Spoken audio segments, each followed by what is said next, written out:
Hello students, welcome to BRS study point. Today మనం CDP most important topic అయిన పెరుగుదల వికాసం దశలు నియమాలు అనే టాపిక్ నుంచి 30 బిట్స్ ప్రాక్టీస్ చేద్దాం రండి. ఫస్ట్ క్వశ్చన్, క్రింది వానిలో సరైన సూత్రాన్ని ఎన్నుకోండి. ఆప్షన్ 1, వికాసం ఈజ్ ఈక్వల్ టు పరిపక్వత ఇంటూ అభివృద్ధి. ఆప్షన్ బి, అభ్యసనం ఈక్వల్ టు వికాసం ఇంటూ పరిపక్వత. ఆప్షన్ సి, పరిణితి ఈక్వల్ టు పరిపక్వత ఇంటూ అభ్యసనం. ఆప్షన్ 4, వికాసం ఈజ్ ఈక్వల్ టు పరిపక్వత ఇంటూ అభ్యసనం. మీ సమాధానాన్ని కమెంట్ సెక్షన్లో తెలియచేయండి. ఆన్సర్ ఆప్షన్ 4, వికాసం ఈక్వల్ టు పరిపక్వత ఇంటూ అభ్యసనం. అండ్ సెకండ్ క్వశ్చన్, క్రింది వానిలో వికాసానికి సంబంధించి సరి అయిన భావన కానిది అంటే సరికానిది. ఆప్షన్ ఏ, వికాసం సమగ్రమైనది, సంకీర్ణమైనది, విస్తృతమైనది. ఆప్షన్ 2, వికాసం గుణాత్మకమైనది మరియు పరిమాణాత్మకమైనది. ఆప్షన్ సి, వికాసం పెరుగుదలలో అంతర్భాగం కాదు. ఆప్షన్ 4, వికాసం ప్రత్యేక అంశానికి పరిమితమై ఉంటుంది. మీ సమాధానాన్ని కమెంట్ సెక్షన్లో తెలియచేయండి. ఆప్షన్ 4, వికాసం ప్రత్యేక అంశానికి పరిమితమై ఉంటుంది. ఇది సరైనది కాదు. నెక్స్ట్ క్వశ్చన్, క్రింది వానిలో ఖచ్చితంగా కొలవలేనిది. విద్యార్థుల బరువు, విద్యార్థుల ఎత్తు, విద్యార్థుల వికాసం, విద్యార్థుల లావు. ఏం కొలవలేం? విద్యార్థుల వికాసంని కొలవలేం. అంటే ఆన్సర్ ఆప్షన్ 3. నెక్స్ట్ క్వశ్చన్, వ్యక్తిలో అంతర్గతంగా దాగి ఉన్న శక్తి సామర్థ్యాల వివర్తనంను ఏమని పిలుస్తారు? పెరుగుదల, వికాసం, అభివృద్ధి, పరిపక్వత. చెప్పండి మీ సమాధానాన్ని.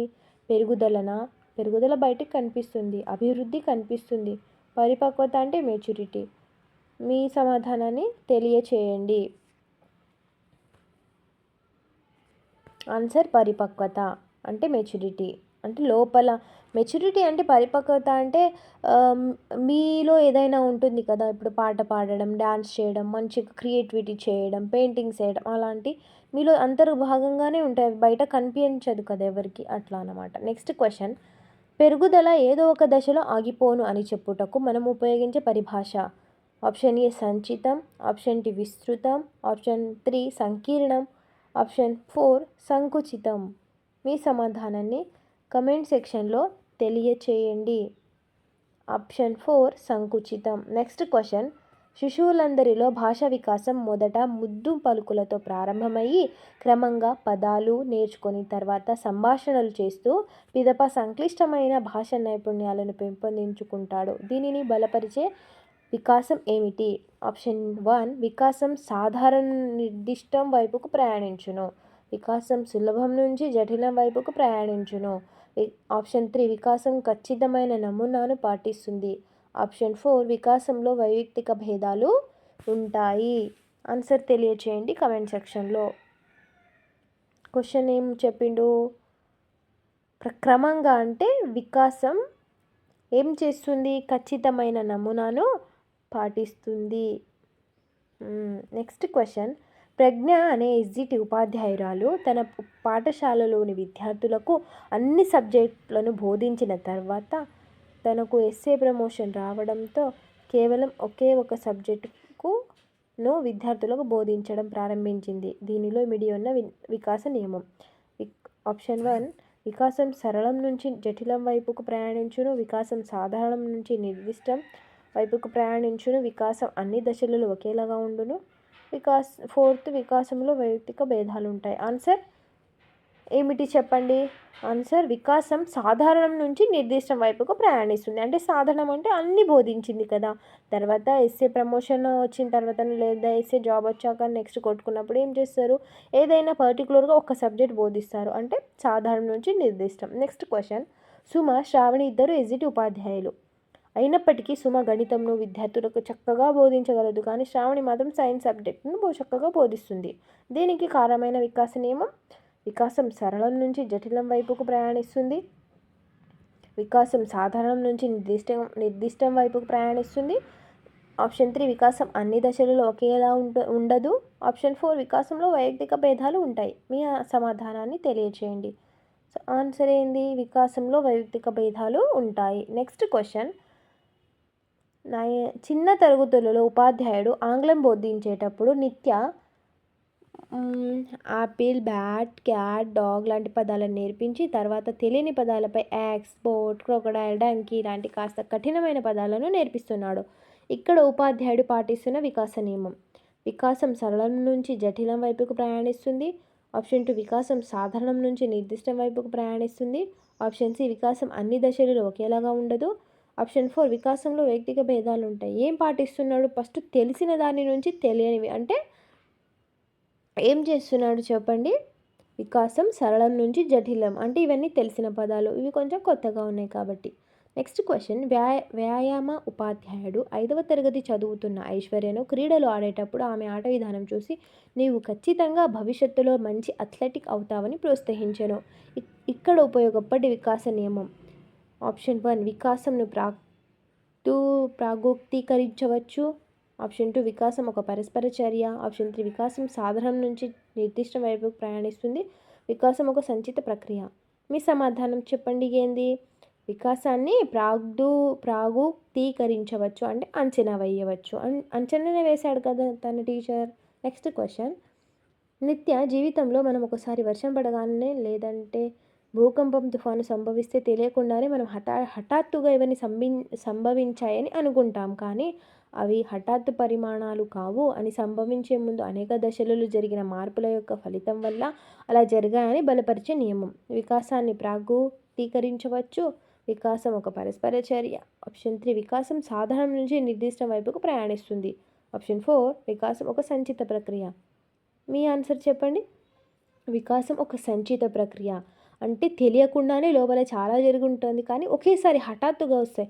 చిన్నపిల్లల పళ్ళు కూడా మనం వచ్చినప్పుడు చూస్తాం, కానీ లోపల ఎన్ని మార్పులు జరిగి అవి ఎక్కడెక్కడి నుంచో స్టార్ట్ అయ్యి బయటికి మనకు కనిపిస్తాయి. దీనినే సంచిత ప్రక్రియ అని అంటారు. ఓకేనా. నెక్స్ట్ క్వశ్చన్, అనిత కవితలు ఇద్దరు అక్కా చెల్లెలు. అనిత పాఠశాలలో అందరితో కలిసి కలివిడిగా ఉంటూ మిత్రుల ద్వారా, ఉపాధ్యాయుల ద్వారా, ప్రసార మాధ్యమాల ద్వారా ఎప్పటికప్పుడు సమాచారాన్ని, జ్ఞానాన్ని పొందుతూ ఉంటే కవిత మాత్రం ఒంటరిగా స్తబ్దంగా ఉండి అంతగా జ్ఞానాన్ని సంపాదించలేకపోయింది. ఇక్కడ కవిత పాటించని నియమం. వికాసాన్ని ప్రాగోక్తీకరించవచ్చు. ఆప్షన్ 2 వికాసం ఒక పరస్పర చర్య. ఆప్షన్ 3 వికాసం సాధారణం నుంచి నిర్దిష్ట వైపుకు ప్రయాణిస్తుంది. వికాసంలో వైయక్తిక భేదాలు ఉంటాయి. మీ సమాధానాన్ని కమెంట్ సెక్షన్లో తెలియచేయండి. వికాసం ఒక పరస్పర చర్య. ఓకేనా. అంటే తనకు ఉన్న దానిని యూజ్ చేసుకొని పరిసరాల నుంచి తను తీసుకొని ఒక జ్ఞానాన్ని సంపాదిస్తుంది, కానీ ఇంకో ఆమె చేస్తలేదు. అంటే ఒక పరస్పర చర్య కవిత పాటించడం లేదు అన్నమాట.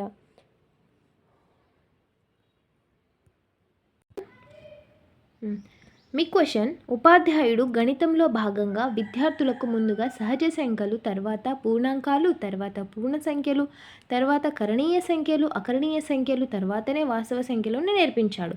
అయితే ఉపాధ్యాయుడు పాటించిన నియమం ఆప్షన్ ఏ వికాసం సాధారణం నుంచి నిర్దిష్టం.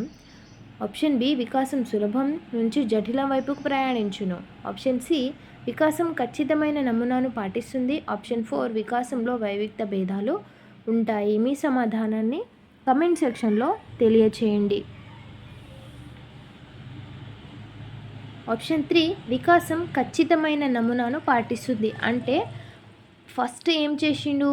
సహజ సంఖ్యలు, తర్వాత పూర్ణాంకాలు, తర్వాత కరణీయ, అకరణీయ, తర్వాత వాస్తవ సంఖ్యలు అలా నేర్పించిండు కదా. లేకపోతే డైరెక్ట్ కరణీయ సంఖ్యలు, అకరణీయ సంఖ్యలు అంటే పిల్లలకు అర్థం కాదు కదా. అందుకే ఒక ఖచ్చితమైన నమూనాను పాటించాడు. నెక్స్ట్ క్వశ్చన్, 14th క్వశ్చన్, పుట్టక ముందు తల్లి గర్భంలో ఉన్న ఫలదీకరణం నుండి 2 వారాల వరకు ఉన్న శిశువును ఏ దశలో ఉన్నట్టు చెప్తాము? నవజాత శిశువు, రెండవది పీటస్ దశ, మూడవది ఎంబ్రియో దశ, నాలుగవది జైగోట్ దశ. మీ సమాధానం చెప్పండి. ఆన్సర్ జైగోట్ దశ. నవజాత శిశువు అంటే ఎవరు? పుట్టినప్పటి నుంచి 2 వీక్స్ వరకు అంటే 14 days లోపు ఉన్న బేబీని నవజాత శిశువు అని అంటాము. పీటస్ దశ 2 months తర్వాత బేబీ కడుపులో ఉంటుంది కదా, దానిని ఫీటస్ దశ అంటారు. ఎంబ్రియో దశ 3 మంత్స్ తర్వాత ఒక బేబీ చిన్న మనిషి ఆకారాన్ని పోలి ఉంటుంది కదా, దానిని ఎంబ్రియో దశ అంటారు. ఆప్షన్ 4 జైగోట్ దశ. ఓకేనా మీ ఆన్సర్?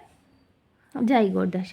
నెక్స్ట్ క్వశ్చన్, కింది వానిలో శైశవ దశకు సంబంధించి సరికాని ప్రవచనం మంచిగా చదవండి. సరికాని ప్రవచనం. ఆప్షన్ ఏ, శారీరక వికాసం మానసిక వికాసం చాలా మందకొడిగా ఉంటుంది. ఏ దశకు? శైశవ దశ. శైశవ దశ అంటే 0 to 2 years. సెకండ్ ఆప్షన్, శారీరక వికాసం మానసిక వికాసం రెండు చాలా వేగంగా జరుగుతాయి. ఆప్షన్ 3, శిశువు యొక్క మొట్టమొదటి సాంఘిక వికాసం తన తల్లిని గుర్తించడం. ఆప్షన్ 4, శిశువుకు 4 నెలలు నిండేసరికి 2 రెట్ల బరువును పొందుతాడు. అంటే 2 monthsకే తను 2 kgs ఉంటే 4 kgs అవుతాడా? లేకపోతే శిశువు యొక్క మొట్టమొదటి సాంఘిక వికాసం తల్లిని గుర్తించడం. శారీరక వికాసం మానసిక వికాసం రెండు చాలా వేగంగా ఉంటాయి. శారీరక వికాసం మానసిక వికాసం చాలా మందకొడిగా ఉంటుంది. మీ సమాధానాన్ని తెలియచేయండి. సరికానిది అడిగిండు కాబట్టి ఆప్షన్ 1, శారీరక వికాసం మానసిక వికాసం చాలా మందకొడిగా జరుగుతాయి అనేది తప్పు. శారీరక వికాసం మందకొడిగా ఎక్కడ జరుగుతుంది? యాక్చువల్గా ఈరోజు 30 క్వశ్చన్స్ చేద్దాం అనుకున్నాం, బట్ లెంత్ ఎక్కువ అవుతుందని నేనే 15 చేశాను. నెక్స్ట్ 15 రేపు చేసుకుందాం. వీడియో నచ్చితే లైక్ చేయండి, షేర్ చేయండి, సబ్స్క్రైబ్ చేసుకోండి. డిఎస్సికి ప్రిపేర్ అవుతున్న మా ఫ్రెండ్స్కి షేర్ చేయండి.